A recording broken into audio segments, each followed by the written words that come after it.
लेंगे, जगत की चंद तन लज्जा भी सब मिसकाल खा लेंगे। क्या हो गया है, क्या हो गया?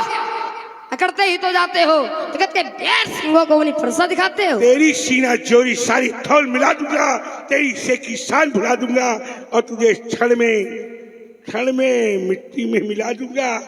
और बेटा बटकटे छठे चुलबुले नेक शंका खाता है, जानता नहीं प्रभाव मेरा किससे तू रार बढ़ाता है, किससे रार बढ़ाता है।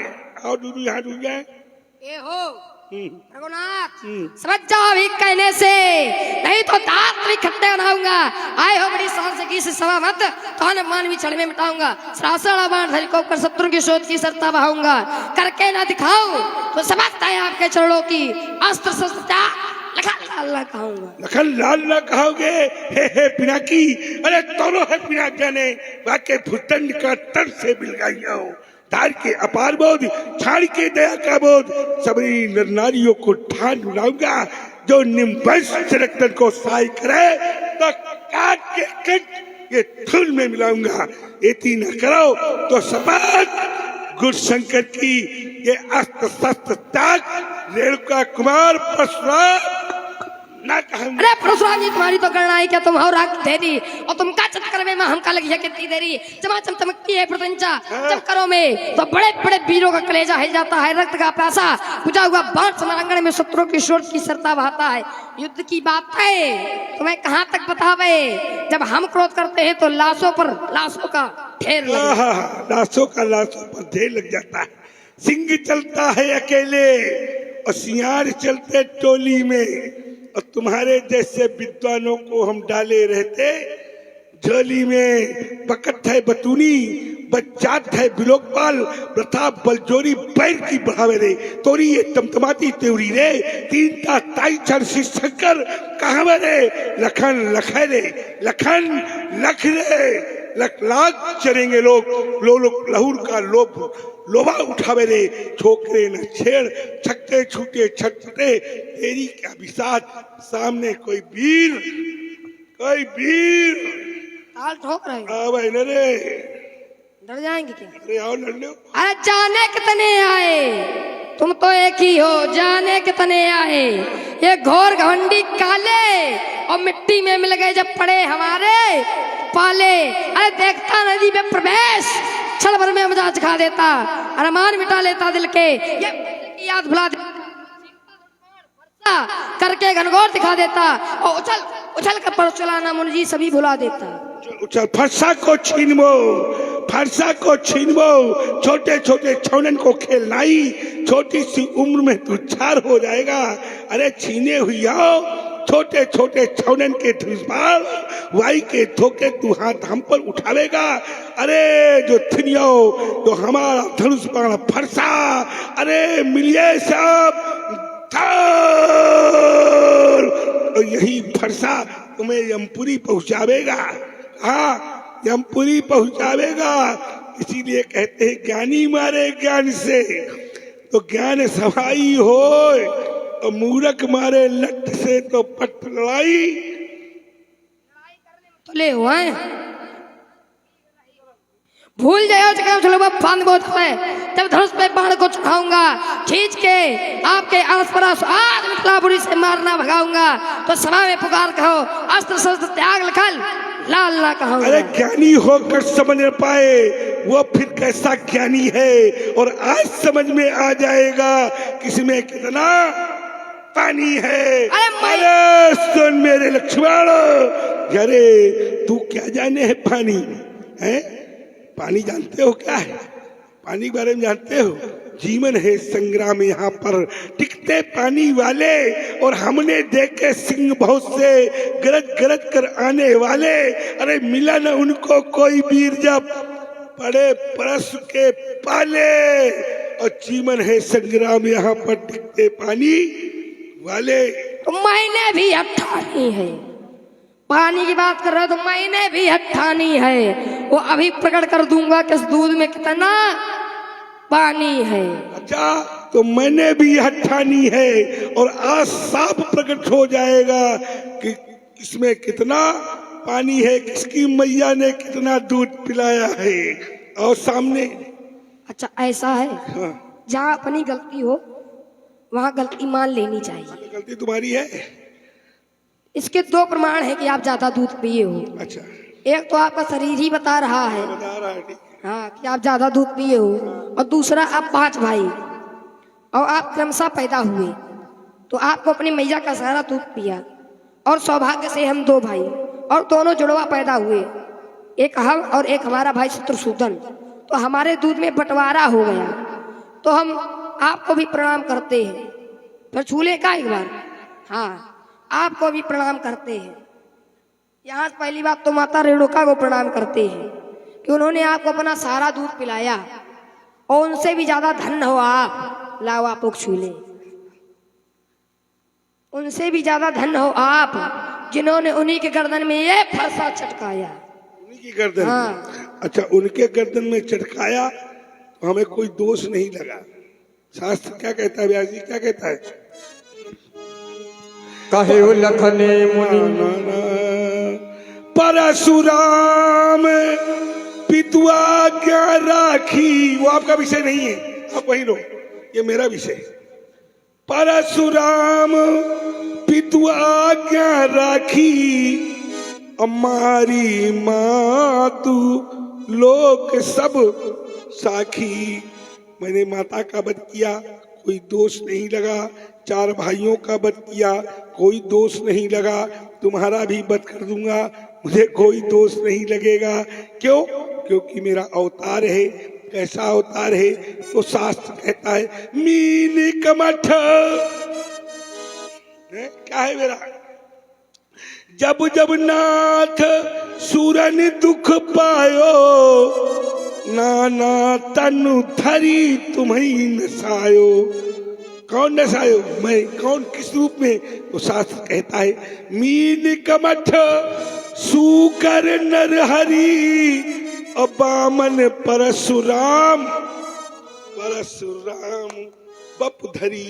तुम उसे इदु नहीं कर सकते, क्योंकि तो राज बलम मम मंत्र बलम, तो सैन्य बलम मम श्राप बलम, तो धान्य बलम मम योग बलम। ब्राह्मण सबलम सबलम सबलम। ब्राह्मण सबल है।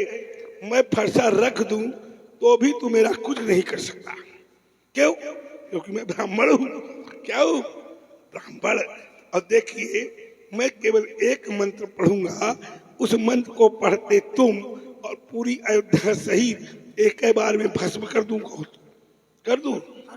ओम हम हीम हौ हा लक्ष्मणस मर्दई मर्दई उच्चाटई उच्चाटई छेदई छेदई उन्माद नभ कुरु ओम हौ हा फट स्वाहा।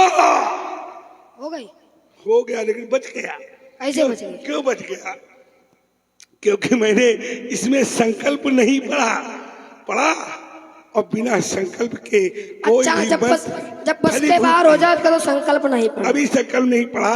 अगर मैंने संकल्प पढ़ दिया होता, ओम विष्णुवे नमः, ओम विष्णुवे नमः, ओम विष्णुवे नमः, ओम ब्राह्मणो ही द्वितीय प्राते श्वेत वारा कल्पे भारतवर्षे आर्यावर्त देशांतर्गते अमुक नाम संवत्सरे अमुक मासे अमुक तिथौ अमुक लग्नौ अमुक ऋतौ अमुक नाम अमुक पिता का नाम अमुक गोत्रे अमुक स्थाने अमुक कर्म करी ससे। बेटा तू हमको बता। अभी मुक्त वाराणसी क्षेत्र आनंदमणि महात्माने गौरी घंटक ब्राज देना क्रमापदे संवत्सरे। क्या क्या कह रहे हो तुम? नहीं, आगल पागल तो नहीं हो गए? चलो, वैसे सन्नपात तुमको लग सकता है। क्यों लग सकता है व्यास जी? संभालो जरा। सन्नपात इसको हो गया, हमें लग रहा है। मोह सकल व्याधि निकर मूला, और तिनते पुनि उपजे बहुसूला। काम बात कफ लोभ अपारा, अक्रोध पित्त नीति खाती जा रहा। और पीति करें जो तीन भाई। और कौन है तीन? यहाँ 3 हैं, राम लक्ष्मण विश्वामित्र। कितने हैं? कितने हैं?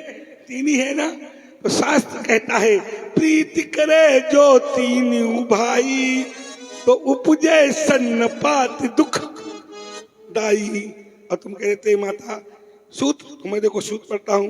प्रथमम शैल पुत्री चा द्वितीयम ब्रह्मचारिणी तृतीयम चंद्र घंटे कुसुमांडे चतुर्थम पंचमम स्कंद माते खष्टम कात्यायनी चा सप्तमम काल रात्रि महागौरी चाष्टमम नवमम सिद्धदात्री नौ दुर्गा प्रकीर्ता नौ दुर्गा एक शब्द आया स्कंद माता। क्या है स्कंद माता? करो विचार। स्कंद माने क्या स्कंद वाली? बता दिया तो बता तो तुम दोगे। वशिष्ठ के शिष्यों साधारण थोड़ा हो, बता दो दोगे। स्कंद माता इसलिए कहा गया है। स्कंद किसका नाम है? स्कंद किसका नाम है? स्कंद नाम है खलानन का। खलानन किसके पुत्र हैं? खलानन माता पार्वती के पुत्र हैं, इसलिए वहां स्कंद शब्द का प्रयोग किया गया है। स्कंद माता नहीं जानते हैं, जबरदस्ती लोग अपना अर्थ लगा देखा हो। इसलिए हर चलिए बेटा अब मेरा जीवन परिचय समझो क्या है। मैं हिम शैल हूँ। अच्छा, आज ये तुमको जीवन परिचय दे रहा हूँ।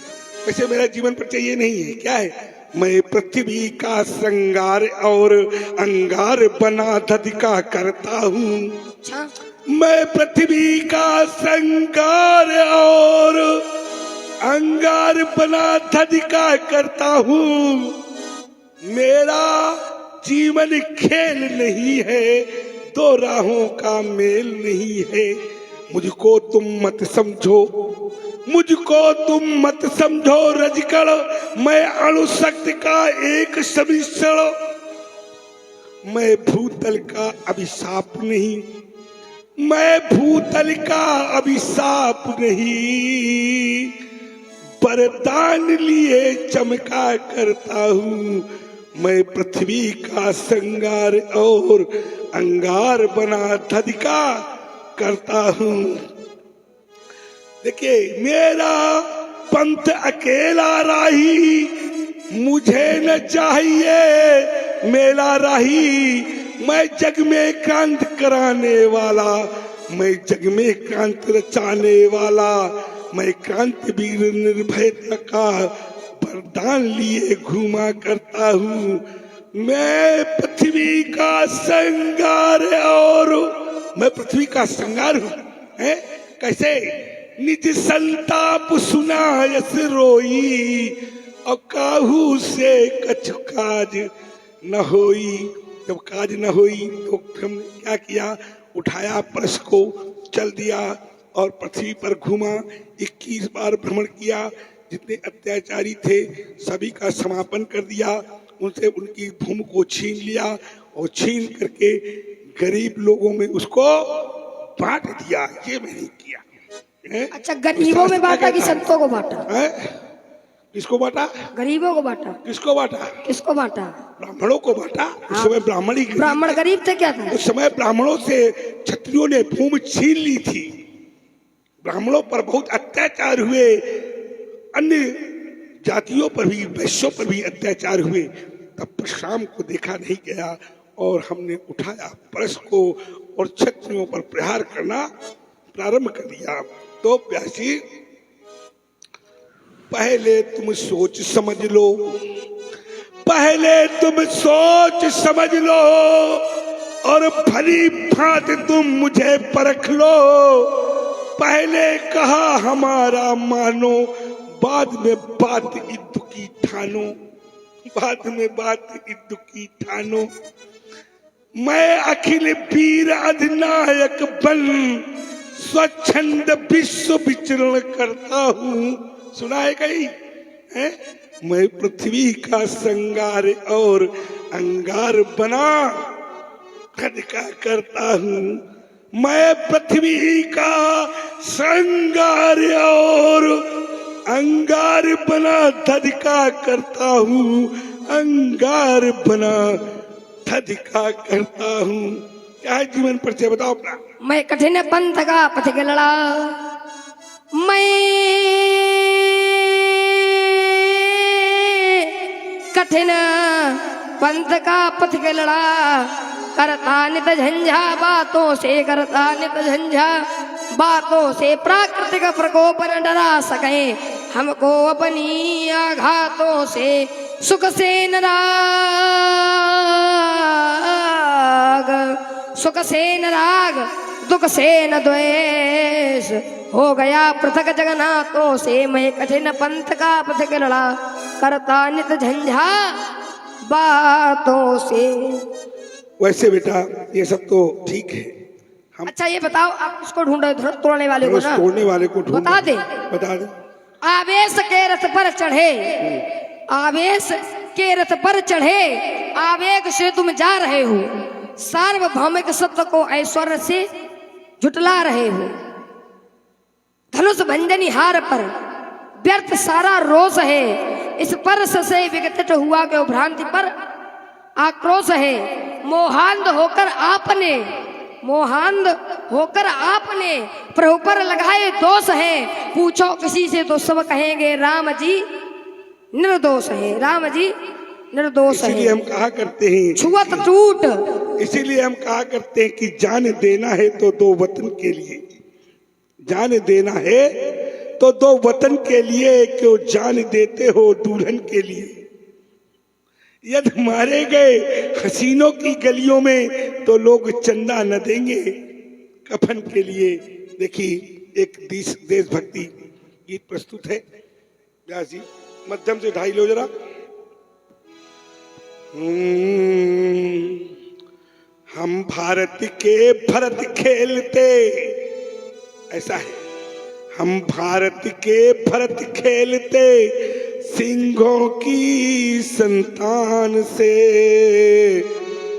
कोई देश नहीं बढ़ करके अपने हिंदुस्तान से।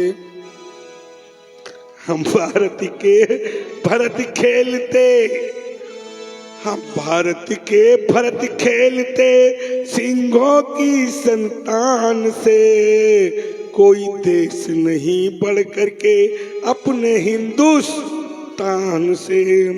इस माटी में पैदा होना बड़े गर्व की बात है, ताकि और बलिदान हमारे पुरखों की सौगात है। यहाँ जब भी बड़ी बड़ी ज्वालाओं से बढ़कर ये शोर है, कोई मतलब ही नहीं, आवाज कहाँ जा रही है, क्या हो रहा है, अपना उड़ के जय बाबा की कोई देखने वाले वाला है नहीं। तो व्यास जी बुलाओ राम को, आए राम। हाँ जैसे लोग वैसा। रुक जाओ कहाँ राम जी, अब पड़े हो चक्कर में तो राम जी की शरण में जा रहे हो। कौन नहीं जानता आपके बारे में, कहा तुम्हारा सील बता दो। कहे लखन मुनि सील तुम्हारा, को नहीं जान विदित संसारा। कौन नहीं जानता है आपके बारे में, क्या नहीं जानता है। माता ही पिताई, माता पिताई उर्नी भैनी के, गुरु नुरा सोची बड़ जी के। आप माता के और पिता के गुरु ऋण से ऋण है, एक ऋण आप पर शेष है। कौन सा गुरु ऋण। सुसो जनु हमारे माथे काढ़ा, दिन चली गए ब्याज बड़े बाड़ा। अबे आनी ब्यो हरिया बोली, तुरंत देव मैं थैली खोली। आप अपने व्यवहारियों को बुला ले, मैं तुरंत थैली खोल। अच्छा तुम ये बताओ, तुम कौन सी थैली लाए हो जो खोलोगे। व्यवहारियों को बुलाओगे तो पता चल जाएगा। अरे कौन सी थैली लाए हो। व्यवहारियों को तो बुलाओ, फिर खोलेंगे, फिर देखना कौन सी लाए। जा करके अपने गुरुओं से पूछना कि जो है हमारे पास कौन सी थैली है जो लक्ष्मण खोलने की बात कर रहा है। क्या कोई रुपए पैसे की थैली लाया है कि मणिमाणिक की थैली लाया है, या बहुत धन की थैली लाया है। क्या लाया है, कुछ नहीं लाया है। अब जानो तुम, माता पिता ही तुम्हारे लिए सब कुछ लाया है, क्या लोगे बताओ? माता पिता ही बहनी के और गुर रहा सोच बड़ जी के, माता और पिता के ऋण से बालक जन्म जन्मांतर तक ऋण नहीं होता। माता के ऋण से तो बालक कभी भी ऋण नहीं होता कभी कभी नहीं ऋण होता, क्योंकि माता अपने रक्त से बालक को 9 मास रक्त से सिंचित रखती है माता और पिता। इनका माइक दो, क्या बता रहे?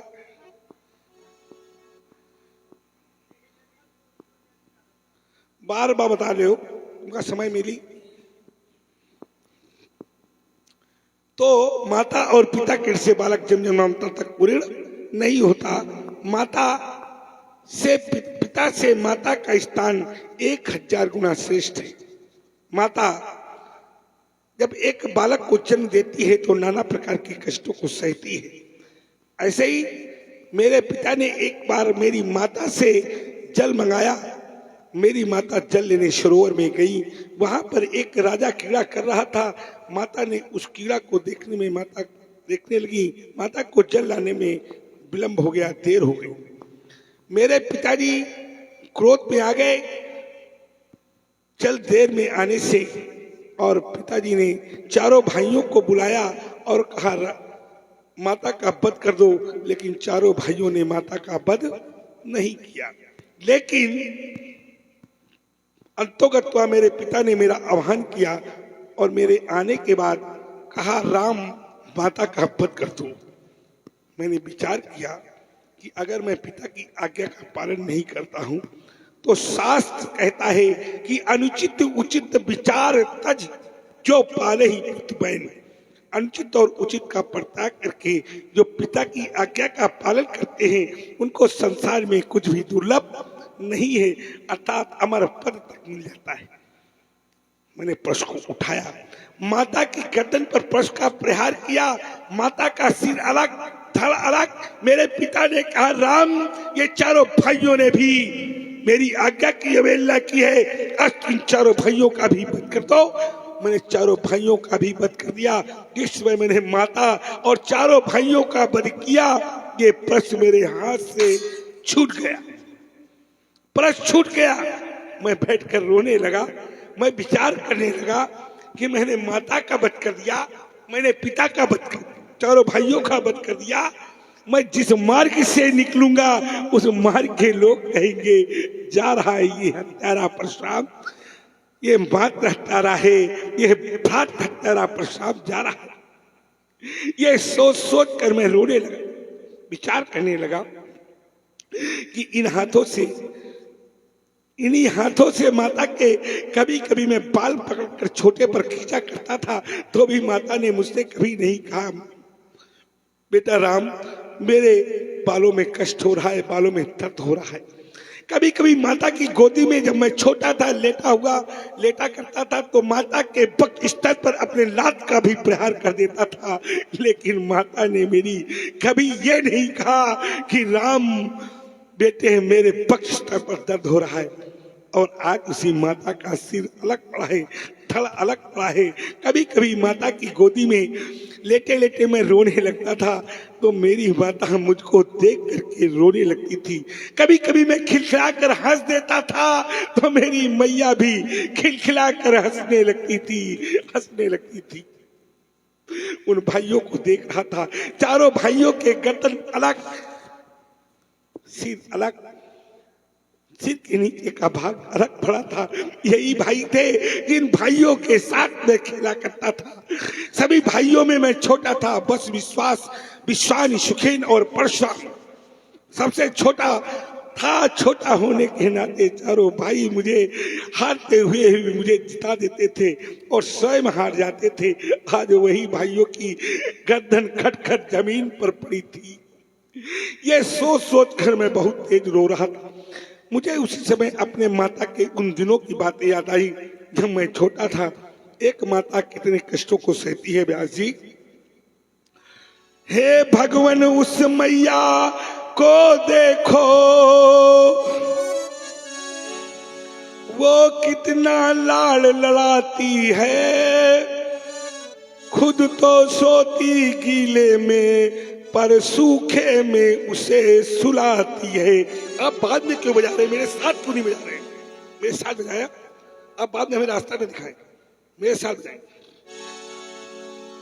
हे भगवान उस मैया को देखो, वो कितने लाड़ लड़ाती है, खुद तो सोती गीले में पर सूखे में उसे सुलाती है। 9 मास गर्भ में रखती है, 9 मास गर्भ में रखती है, इस तन का दूध पिलाती है। और धन्य है वो ऐसी मैया जो इतने कष्ट उठाती है। धन्य है वो माता जो इतने कष्टों को सह करके एक पुत्र को जन्म देती है, और वही पुत्र अपने माता का सिर काट दे। धन्य है वो देश, धन्य है वो माँ। तो उस माता पर कैसा प्रहार हुआ होगा, ये सब मैं सोच सोच कर रो रहा था। तभी मेरे पिताजी कह रहे थे, धन्य हो गया राम, धन्य हो गया, तुम्हारे जैसे पुत्र को पाकर मैं धन्य हो गया। मेरे पिताजी कह रहे थे, लेकिन पिताजी की बात मुझे याद नहीं आ रही थी। मुझे तो ये दिखाई पड़ रहा था कि मेरी माता का 100 ये पड़ा है, मेरे चारों भाइयों का 100 ये पड़ा है।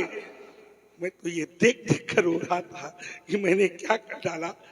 लेकिन मेरे पिताजी कह रहे थे, राम मैं धन्य हो गया तुम्हारे जैसे पुत्र को पाकर। राम तुम मुझसे वरदान मांगो। जैसे ही मेरे पिता ने मुझसे कहा कि राम मुझसे वरदान मांगो, आशा की ज्योत जल गई। मैं खड़ा हुआ और मैंने एक चालाकी की।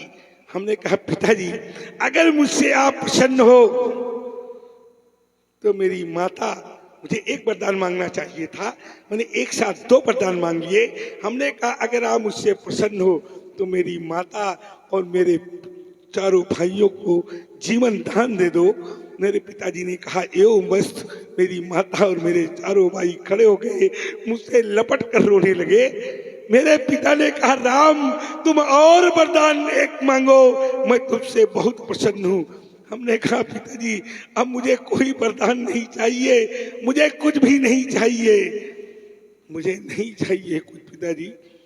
उन्होंने कहा, नहीं राम एक वरदान और तुम्हें मांगना होगा। तो हमने कहा, अगर पिताजी बहुत प्रसन्न हो और एक वरदान आप देना ही चाहते हैं तो आप ये वरदान दे दे कि मेरी माता और मेरे चारों भाइयों को कभी ये याद न रहे कि मैंने इनका वध भी किया था। मेरे पिताजी ने कहा, तथास्तु राम ऐसा ही होगा। यहाँ से एक शिक्षा मिलती है, अब मेरी मानना या न मानना, लक्ष्मण की मानना या न मानना, राम की मानना या न मानना, विश्वामित्र की मानना या न मानना, भगवान के प्रिय भक्तों मेरी एक बात यहाँ गांठ बांध कर ले जाना, रामलीला मनोरंजन का साधन नहीं है। एक बात याद रखना, आप लोग अपने माता पिता की अवश्य मानो। इसकी बजाओ, इस बात पर जोरदार तालियां, इस बात का समर्थन करो कि आज से आप सभी लोग अपने माता पिता की अवश्य मानेंगे। आप लोग जो बैठे हैं मेरी बात सुन रहे हैं या जहां तक मेरी आवाज जा रही है, याद रखना जिसने अपने माता पिता की मान ली उसे संसार में फिर और किसी के मानने की आवश्यकता नहीं रह जाती। क्यों? क्योंकि माता पिता इस संसार के स्वयं में ब्रह्म है। माता का स्थान सत्य का है और पिता का स्थान ज्ञान का है। और सत्य और ज्ञान को कैसे, तो शास्त्र कहता है, सत्यम माता पिता ज्ञानम दया सखा क्षमा पुत्रा चतुर्थो मम बांधवा। सत्य का स्थान माता का, ज्ञान का स्थान पिता का, और सत्य और ज्ञान को जब हम मिला देंगे तो क्या बन जाएगा?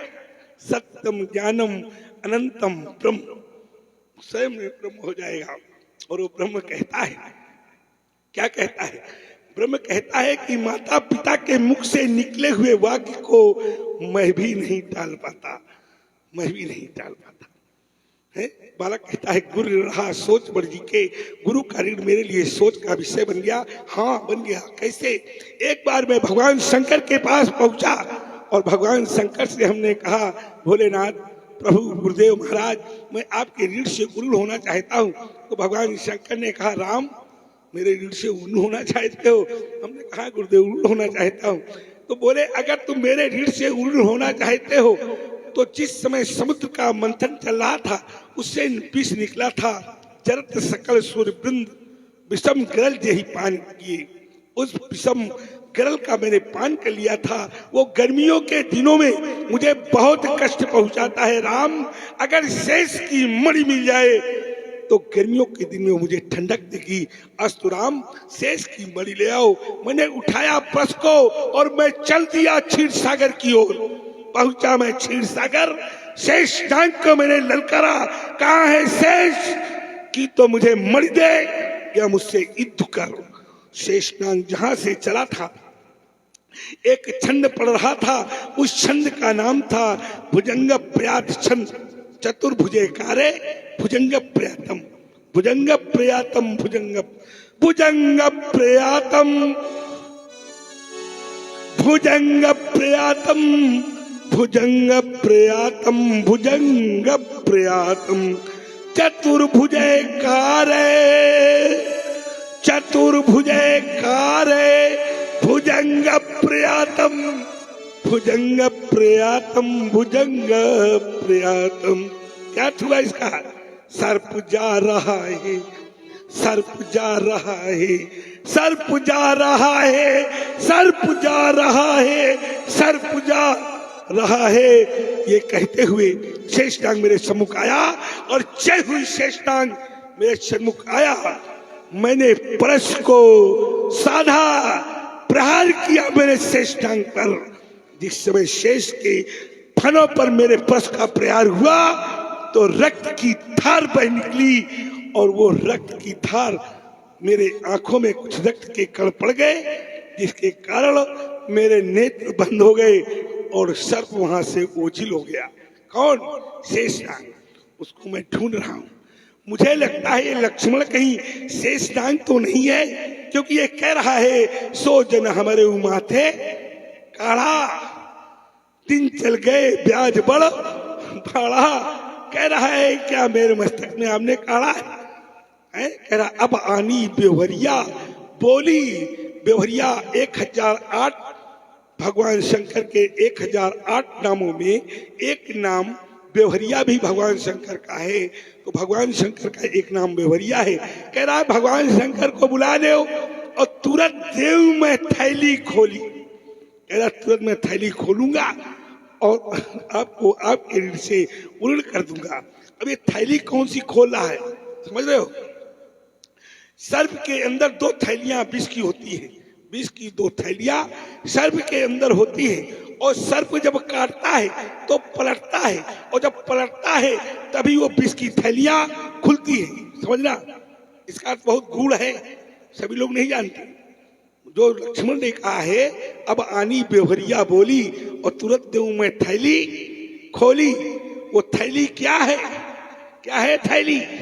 वो थैली ये है, सर्प के अंदर 2 थैलियां होती हैं विष की, और सर्प जब काटता है तो सर्प पलटता है और सर्प पलटता है तो वो दोनों थैलियां विष की खुल जाती हैं और मनुष्य के अंदर विष क्या करता है? प्रवेश कर जाता है। जिस समय सर्प काटे और उसे वहीं रोक दिया जाए, पलटने न दिया जाए तो क्या होगा? सर्प मर जाएगा, आदमी बच जाएगा। क्यों? मनुष्य के अंदर भी तो विष होता है, नहीं होता है? होता है। ये कह रहा है भगवान शंकर को बुला लो, उनको मैं डस लूं। भगवान शंकर स्वाहा, न रहिए भगवान शंकर और न रहेगा आपका ऋण। अब ये जानता नहीं है भगवान शंकर क्या है।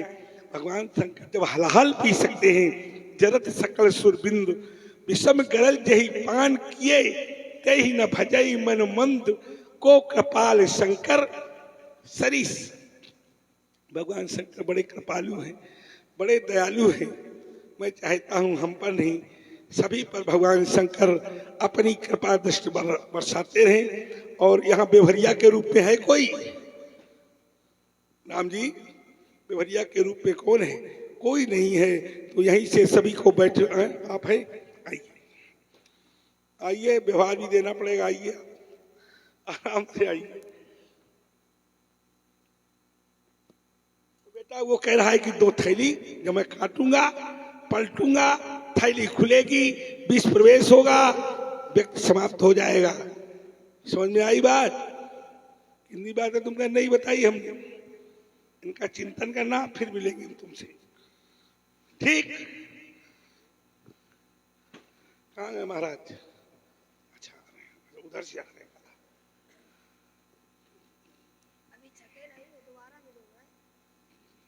तुमसे मिलते रहेंगे, लेकिन एक ग्रंथ कहता है जब मैं राम से मिला हूं तब तुम बेहोश हो गए हो। तुम्हारा आता ही पता नहीं, तुम्हारा छोड़ो, तुम्हारे पिताजी का भी पता नहीं, पूरी सेना सभी लोग बेहोश हो गए हैं। वहां पर केवल राम और परशुराम और वशिष्ठ